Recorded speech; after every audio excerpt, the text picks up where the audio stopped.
मेरे चैनल पर तमाम भाई बहनों का स्वागत है। दोस्तों, बिहार चौकीदार, जी हाँ, बिहार थाना चौकीदार की एक बहुत बड़े पैमाने पर वैकेंसी आ रही है और ये वैकेंसी इतना महत्वपूर्ण है कि जिसका हम अपने शब्दों में वर्णन नहीं कर सकते हैं। और बिहार थाना चौकीदार एक ऐसी वैकेंसी है जो घर में रह करके, जी हाँ, घर में रह करके आराम से काम कर सकते हैं। जी हाँ, इसमें ज़्यादा योग्यता नहीं है। सबसे बड़ी बात यह है कि इसमें ज़्यादा योग्यता नहीं है, इसमें ज़्यादा कुछ अनुभव की भी ज़रूरत नहीं है और इसमें पैसा भी अच्छा है और काम भी ठीक है ना। तो हर कोई चाहता है कि ग्रामीण स्तर पर रह करके काम करें और इसमें इनकम भी है। ग्रामीण चौकीदार में इनकम भी है, तो वेतन भी अच्छा है, योग्यता भी कम है ना। घर में रह करके काम करना है और मान सम्मान प्रतिष्ठा भी इसमें है। इसमें जो एक व्यक्ति के जीवन में होना चाहिए वो सारा कुछ है। और ये जो पद है, ये एक ऐसा पद है कि अगर ये पद पर रहने वाला व्यक्ति अगर किसी भी समस्या, गांव समाज में कोई भी समस्या अगर चल रहा है पुलिस से संबंधित, तो उसका सॉल्यूशन बहुत आराम से निकालता है ये, क्योंकि ये पब्लिक और पुलिस के बीच में जो है ना मध्यस्थता का काम करता है। पुलिस जो है, जो थानेदार होते हैं, वो इनसे फीडबैक मांगते हैं कि अमुक व्यक्ति है, राजेश है, तो उस पर कोई केस कर दिया है, झूठा सच्चा केस कर दिया है, तो राजेश का फीडबैक क्या है, आप उसको किस दृष्टिकोण से आप जानते हैं। तो चौकीदार ही बताता है कि सर राजेश बिल्कुल ठीक लड़का है, पढ़ा लिखा लड़का है, दुकान देता है या ये काम करता है। अमुक व्यक्ति ने प्रतिशोध के भावना में आकर के, पूर्वाग्रह की भावना में आकर के उससे ग्रसित होकर के इसको फंसाया है। अगर चौकीदार इतना लाइन ही कह देता है ना, तो केस जो है एकदम बिल्कुल हौला हो जाता है। सोचिए कि इतना पावर है। जो आपका मुखिया, जो आपका सरपंच, पूरा गांव समाज मिल करके नहीं कहता है, वो एक लाइन चौकीदार का ही सफिशिएंट होता है किसी को बचाने के लिए। तो आप सोच सकते हैं कि ये पद कितना महत्वपूर्ण है। समझ गए? देखिए, 10,800 पद पर ये वैकेंसी आ रही है दोस्तों। जी हाँ, 10,800 पद पर आ रही है और ये थाना, इसको बोलते हैं बिहार थाना चौकीदार। कोई कोई लिखता है बिहार ग्रामीण चौकीदार, तो लेकिन थाना चौकीदारी होता है। 10,800 पद पर यह वैकेंसी आ रही है। जी हाँ, उम्र की अगर बात कर लेते हैं तो कम से कम इसमें जो उम्र है वो 18 साल होना चाहिए। कम से कम इसमें उम्र 18 साल होना चाहिए और अधिक से अधिक 42 साल। तो थोड़ा ऐसे जान लेते हैं कि 18 साल से 37 साल किसका उम्र होना चाहिए। 18 से 37 साल होना चाहिए जनरल और ईडब्ल्यूएस को 18 से 37 साल होना चाहिए। अगर आप जनरल हैं, ईडब्ल्यूएस हैं, तो 18 से लेकर के 37 साल होना चाहिए।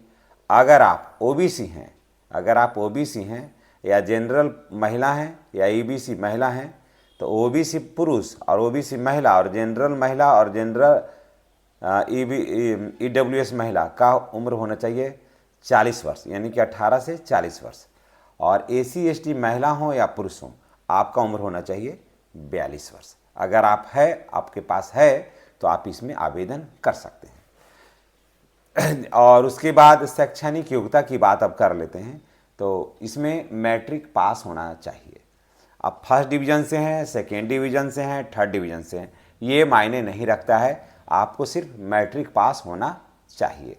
ठीक है, अब चलिए आगे बढ़ते हैं। अब देखिए, आवेदन में कौन कौन सा पेपर चाहिए। सबसे ज़्यादा ज़रूरी यही होता है कि आपको आवेदन करना है तो कौन सा पेपर लेके करना है। ज़्यादा बच्चों का फॉर्म जो है ना रिजेक्ट हो जाता है। और रिजेक्ट किसका होता है जानते हैं? पढ़े लिखे बच्चों का। जो बच्चा पढ़ते हुए रहता है, तैयारी करते हुए रहता है, वो घर पर तो रहता नहीं है। वो रहता है पटना में, वो रहता है गया में, वो रहता है नवादा में, वो रहता है छपरा में, सिवान में, वो रहता है।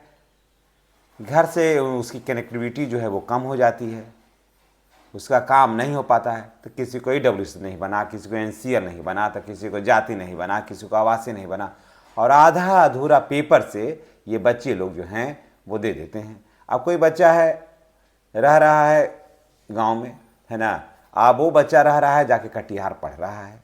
कोई बच्चा रह रहा है गांव में, वो भागलपुर शहर में जाकर के तैयारी कर रहा है। तो परिणाम क्या हो रहा है कि उसका छूट जाता है, पुराना डॉक्यूमेंट्स ही लगा देता है। और वही बच्चा योग्य है, उसी को होना चाहिए, लेकिन उसका नहीं हो पाता है। सिपाही वगैरह में भी यही हुआ ज़्यादातर बच्चों ने पुराना सर्टिफिकेट लगाया। पुराना सर्टिफिकेट लगा देने से ढेर काम नहीं हो गया।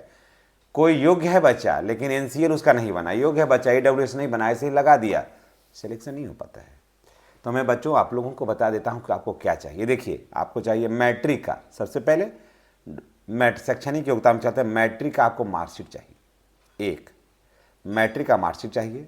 उसके बाद चाहिए आपको आधार कार्ड, उसके बाद चाहिए जाति, उसके बाद चाहिए आय, उसके बाद आवासीय, ठीक है, जाति आय आवासीय। उसके बाद अगर आप जनरल हैं तो ईडब्ल्यूएस, अगर आप ओबीसी हैं तो एनसीएल, उसके बाद फोटो, ईमेल आईडी, है ना, ये सब आधार कार्ड वगैरह सबको लगा के और आपको दे देना, आवेदन करना है, ठीक है ना। यही है, इसमें एग्ज़ाम नहीं होगा, बिल्कुल नहीं होगा एग्ज़ाम। शारीरिक जो क्षमता है, दौड़ है, उसी के हिसाब से होगा। सब कोई जानते हैं कि कितना दौड़ना है, जितने भी हैं उनको 1.6 किलोमीटर दौड़ना है। आपको जो है 6 मिनट के अंदर आपको दौड़ जाना है। जितना बेहतर दौड़िएगा उतना ज़्यादा होगा। महिलाओं में भी यही है, थोड़ा टाइम बढ़ जाता है इसमें महिलाओं में। तो ये शारीरिक क्षमता पर निर्भर करता है। अब आते हैं कि वैकेंसी क्या है। वैकेंसी में दो बातें हैं, इस वैकेंसी में दो बातें महत्वपूर्ण हैं। हालांकि दोनों बात जो है वो सही है, लेकिन एक पक्ष का बात ज़्यादा वजनदार है। अब कहिएगा क्या। देखिए, चौकीदार का जो काम है, चौकीदार का जो काम है वो शुरू से ही पासवान जाति के लोग कर रहे हैं। पासवान जाति के जितने भी हमारे भाई हैं वो चौकीदार का काम कर रहे हैं बहुत पहले से। आज़ादी के पूर्व से भी कहिए आप, आज़ादी के पहले कहिएगा कि आज़ादी से कर रहे हैं, तो पासवान जाति का इतिहास को आप धूमिल कर रहे हैं। पासवान एक ऐसी जाति है अपने देश में जो अपने व्यवहार और अपना विचार और अपना ईमानदारी का लोहा मनवाया है, समझ गए, लोहा मनवाया है। यही कारण है कि अंग्रेज़ों के समय में भी और भी पहले जब राजा महाराजाओं का दौर होता था, जब चारों तरफ राजपूत राजाओं का भी दौर होता था, तो उस समय भी चौकीदारी करते थे पासवान जाति ही। अब आप सोच सकते हैं, समझ गए। सुरक्षा का जीमा जो था ना, सुरक्षा का जो जीमा था किला का, परसेंटेज राजा के, जो राजपूत राजा जो थे और जो बाद में जमींदार वगैरह भी हुआ, और भी जाति में, खाली सिर्फ राजपूत की मैं बात नहीं कर रहा हूँ, मैं एक उदाहरण दे रहा हूँ। जो भी जमींदार थे या फिर पहले कारण की क्षत्रिय थे लोग, तो राजा ही थे वो लोग, तो उनकी दरवानी, उनके सुरक्षा का जिम्मा जो था ना पासवान जाति पर था, समझ गए।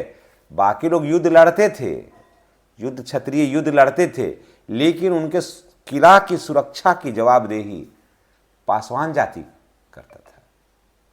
और पासवान जाति में ये खासियत है कि वो किसी भी मैटर को लीक नहीं होने देता है, यहाँ का बात वहाँ नहीं फैलाता है। इसलिए थाना में भी बहुत सारी ऐसी बातें होती है जो लीक नहीं होना चाहिए, वहाँ हर स्टाफ जो है जान जाता है।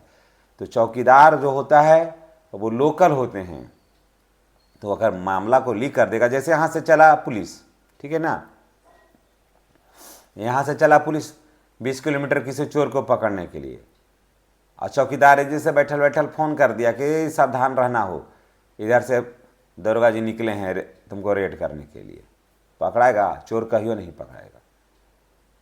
लेकिन इन जाति में ये खासियत है कि ये नहीं कहता है, जो सही है उसको सही कहता है, जो गलत है इसलिए गलत कहता है। तो यही कारण है कि कहा जा रहा है कि 50% जो सीट है ना पासवान जाति के होना चाहिए। इसके लिए मामला कोर्ट में चला गया है और फैसला एकदम बहुत जल्द आने वाला है। और जैसे ही फैसला आ जाएगा तो पासवान जाति को 50% सीट इसमें मिलेगा, समझ गए। इसमें इस संबंध में आपको क्या कहना है कमेंट करके बताइएगा। और दूसरे पक्ष का कहना कि जैसे जनरल वैकेंसी रहती है ना, वैकेंसी को जनरल ही रखा जाए जैसे और जातियां का होता है। इसमें पासवान जाति को विशेष छूट क्यों मिलेगा, और पासवान जाति और उनके समर्थकों का कहना है, इस मैटर को सिर्फ पासवान जाति समर्थन नहीं कर रहे हैं कोर्ट में, इसको और भी जातियां जो हैं, वो भी जो स्वर्ण जातियां हैं अपने देश का, वो समर्थन कर रहे हैं पासवान जाति का कि नहीं नहीं इसमें पासवान जाति को ही रखा जाए, कारण कि इन लोगों की सेवा बहुत ही बेहतर है। अब देखिए, मामला हाई कोर्ट में नहीं है, मामला सुप्रीम कोर्ट में है, और इसको पशुपतिनाथ पारस भी देख रहे हैं। इस पर माननीय चिराग पासवान भी इस पर नज़र रखे हुए हैं कि पासवान जाति के ही हो तो ज़्यादा बढ़िया है, और अन्य भी जो नेता हैं, बड़े नेता हैं, वो भी कह रहे हैं कि नहीं पासवान जाति को हो जाता ना 50% तो ज़्यादा बढ़िया था, क्योंकि उनकी सेवा काफ़ी अच्छी रही है। तो ये वैकेंसी दोस्तों 1 से 1.5 महीना के अंदर इसका फैसला हो जाएगा, और तब तक जो बिहार चुनाव भी संपन्न हो जाएगा, तो ये वैकेंसी बहुत तेज़ी से आ रही है। और अब देखते हैं उसमें मेन है कि क्या नोटिफिकेशन निकल के आता है। जैसे ही कोई नया नोटिफिकेशन निकल कर आएगा तो हम आपको इसके संबंध में जरूर कोई सूचना देंगे। और अगर आप तमाम सम्मानित भाई बहन से मेरा रिक्वेस्ट है कि अगर आप चैनल पर नए हैं तो चैनल को सब्सक्राइब करके बेल आइकन को दबाइए, ताकि वीडियो का जो नोटिफिकेशन है और वो मिलता रहे। और किस वर्ग को ज़्यादा समर्थन मिलना चाहिए, क्या पासवान जाति को बाकी इसमें लाभ मिलना चाहिए, या परिवार अब जो ढर्रा है वो बदल जाना चाहिए परिस्थिति के हिसाब से, ये इस पर आप अपना विचार अवश्य देंगे। धन्यवाद।